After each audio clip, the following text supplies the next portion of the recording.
Hey guys, behind me is the brand new Mazda CX-30, but it's special because under the hood is a turbo. And in this video, Tommy's going to tell you everything about that turbo and the cool gizmos and gadgets that are part of this car. But before he does that, on behalf of the entire TFL team, I just want to say thank you. Yep, we either have or are about to reach 1 million subscribers on this channel, and that's because of you guys, and I can't tell you how grateful I am for that. Anyway, let's get right to it.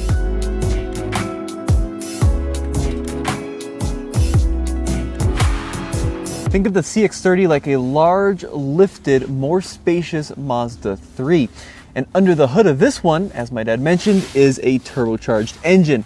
It's actually kind of the ultimate sleeper. Now I say that because even though the Mazda CX-30 is a very handsome car, it doesn't exactly look high performance. But if you spec it with the SkyActiv G turbocharged engine, you get 250 horsepower and 320 pound-feet of torque if you run it on premium fuel. That is a ton of power in a relatively small vehicle. Now, if you use regular fuel, interestingly enough, the horsepower drops by about 25, the torque drops by 10 pound-feet. However, regardless of what kind of fuel you put into it, this thing should go like absolute stink in a straight line. That's pretty cool. The CX-30 is a very good looking car, probably the best in class, but it does have some odd gizmos and gadgets. On the outside here, you'll notice these narrow, squinty headlights, a great looking design, but the turn signals are actually way down here at the base of the bumper. And even cooler than that, they are sequential. So they do this really neat illuminating pattern where they don't blink on at once. They kind of fade on and then off, fade on and then off. At the rear, you also have that cool fade in the turn signal, but it's not a bar. Instead, you've got that LED bulb there right in the center of the taillight. Another weird design cue on the CX-30 is the actual interaction between the door panel and the fender. Now, of course, you've got a traditional panel gap that's very even, and then there's this weird overlap where the door tucks in, but the fender remains kind of jutted out and it ends in this kind of point.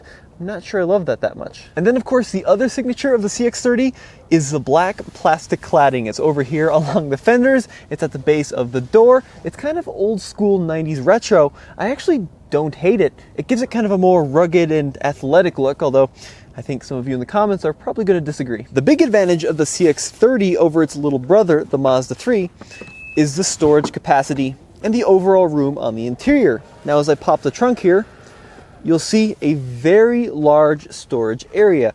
Now, I can put the seats down, but kind of annoyingly, I can't do it from the back of the vehicle. I gotta walk around to the side here, grab the lever. Where is it at? There it is. And then the seats will fold down in a 2 and then a 1 split. Not that big of a deal, but a little bit of an oversight. It'd be nice to just pull a lever from the back. However, with the seats folded, really a ton of space back here. Super usable. Now, underneath the rear floor, space saver spare tire, and look at this, the Bose subwoofer located inside the spare tire. Hey, it may be a donut, but it's better than so many modern day SUVs that aren't including any kind of spare.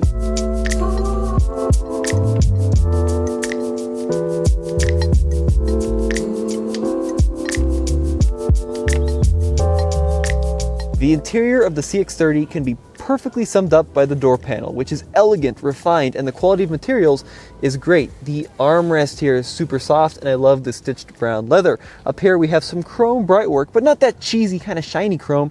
It's more dull and classy. And then, of course, the Bose audio emblem.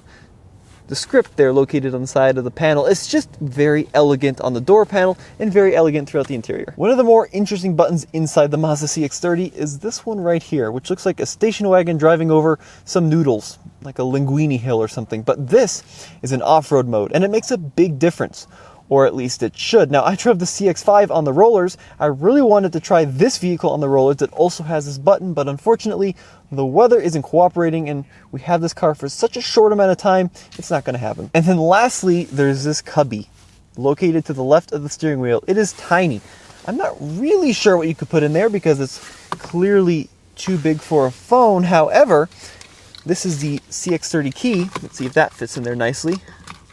Ooh, even that's going to be a squeeze, but it does. I guess it's a perfect place to keep your key. Mazda does some of the best steering wheels in the industry. They are simple, they are not too cluttered, but they feel very premium, and this turbocharged CX-30 is no exception. I love the bolsters and the buttons themselves in this, once again, kind of dull chrome. Just looks very elegant, very classy, and it's nice having a nice small steering wheel button here versus some of the other vehicles in the class that have much larger and more intrusive steering wheel horn buttons. Starting up the CX-30, you can see the instruments glow into life there. Interesting thing about the instrument panel here, it's half analog and half digital. So the tachometer is analog. A lot of the gauges on the right for temperature and fuel are analog, but the speedometer in the middle is digital. Now, one of the craziest things about the CX-30, it actually has two fuel gauges. You have a mechanical one here on the right side with a standard needle, and then you have a digital one just to the right of the speedometer that's got, you know, the digital readout and then the miles to empty. But one annoying thing, and I've experienced this on other Mazdas, they don't really match up all that well. So the digital one says I have 3/4 of a tank. The analog one says I have a full tank. That is super annoying. One nice touch in the CX-30, rather than having an old school kind of prong that sticks out of the gauges to reset your trip, you've got this elegant button crafted into the side of the binnacle, and that will cycle your trips and then of course reset them if you hold it. This Mazda has a conventional automatic transmission selector. I love this. Park, reverse, neutral, and drive. There's a manual mode if you flick it to the left, and you can either shift up and down using the actual knob, or you can use these little itty bitty paddle shifters here on the steering wheel. Very high quality feeling. However, it's worth noting this only has a 6-speed automatic, which for 2021 is kind of a relatively low number of gears. I mean, no, that would have been crazy in 1980 to think, but in 2021, 6 is kind of the bare minimum now. Over here on the passenger side of the CX-30, you have dual vents, one on the right and one on the left. They're really not all that far apart, actually, so they pretty much blow the air in the same direction. But one nice design touch is the central vent. Actually, it's not a vent. It's made to look like a vent, but it's just a stylized piece of plastic that isn't actually functional, but it does look nice and finishes off the dashboard. The climate control in the CX-30 is controlled via this separate panel that's not related to the instrument cluster, but it's easy to use and feels very premium. We've got a button here that turns it on, a button for fan. We also have a button that controls recirc, but the best parts are the knobs for the temperature adjustment. They have this knurled finish. Oh, they just feel so premium. Of course, dual zone automatic climate control. Now to the left of these buttons, we have a heated steering wheel and of course, heated seats for the driver, and another one over here for the passenger. The CX-30 does have a sport mode, but unlike some of its other competition, there's no off-road modes or snow modes. It's just a toggle switch that allows you to go from normal mode in a sport mode, and then back into normal mode. That's all it does. The screen in the Mazda CX-30 is an 8.8-inch display. It's a pretty good size, but interestingly enough, it's pretty wide and very shallow. You can see that when I activate the cameras. It really isn't all that tall. In fact, if I compare it to my iPhone 11 here, the height is pretty much the same. That is very interesting to see. Now, the screen itself is very recessed into the dash. In fact, almost a little bit too recessed. At 6'1" tall, I really can't even see the base of the screen here unless I kind of scoot forward. Luckily, they do accommodate for this. They don't put a lot of information down there at the bottom. However, it's not a touchscreen display. It's all controlled down here via this rotary knob. And this is something people either love or they hate. Mazda themselves do say it takes a few days for folks to get used to it, but the idea with the rotary knob is it's a tactile feel to adjust systems on the screen versus having to take your hands off the steering wheel and look at a screen and figure out what you're touching. So they say it's better for driver awareness and better, to keep you safe on the road. Now, another interesting thing is there's no physical volume knob over here on the dashboard. You might be tempted to turn up the temperature to adjust the volume, but the volume control is down here, kind of by the shifter, and it's actually oriented more toward the passenger side. Definitely a little bit interesting. We do ultimately have to address the brown. I do like the brown leather. I think it's nice, but I don't like the brown leather contrasted against the black leather. It's just black and brown. My mom told me growing up, you never wear brown shoes with a black belt. That's kind of how I feel this is. The brown against the black, it's just a little bit odd. Either go all brown or go all black, but this is definitely an interesting design choice. The armrest in the CX-30 is adjustable. Right now, it's in its forward position. However, there's a position further back. Once again, still latched in place, and now, check this out.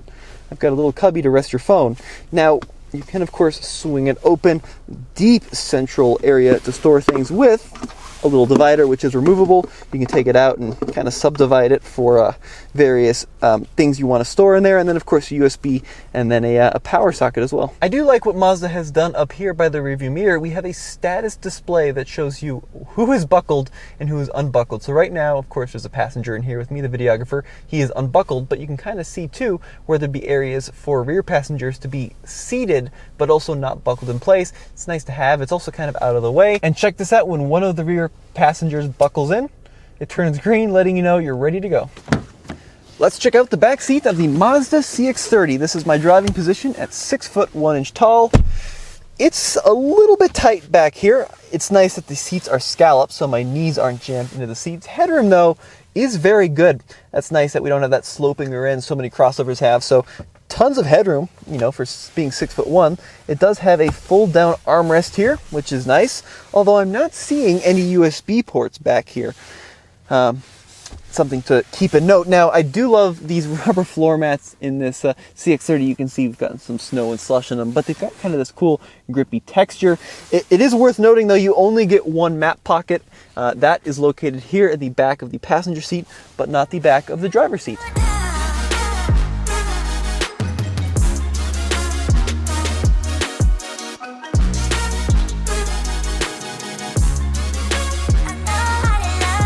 The Mazda CX-30 Turbo starts at $31,000 and goes up to about $35,000. That is a big price increase over the standard naturally aspirated engine. Now, if you get the CX-30 Turbo all-wheel drive over the standard engine with all-wheel drive, it's about a $7,700 price bump. But then, of course, that only has like 186 horsepower. This is up to 250. So it's definitely an interesting vehicle, and I can't wait to get this thing on the road and let you know how it drives, but driving impressions are still embargoed, so can't quite talk about that yet. But as always, let me know what you think of the new Mazda in the comment section below, and as always, this is Tommy with the Fastlane Car.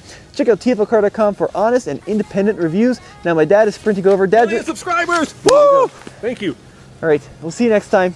Appreciate it.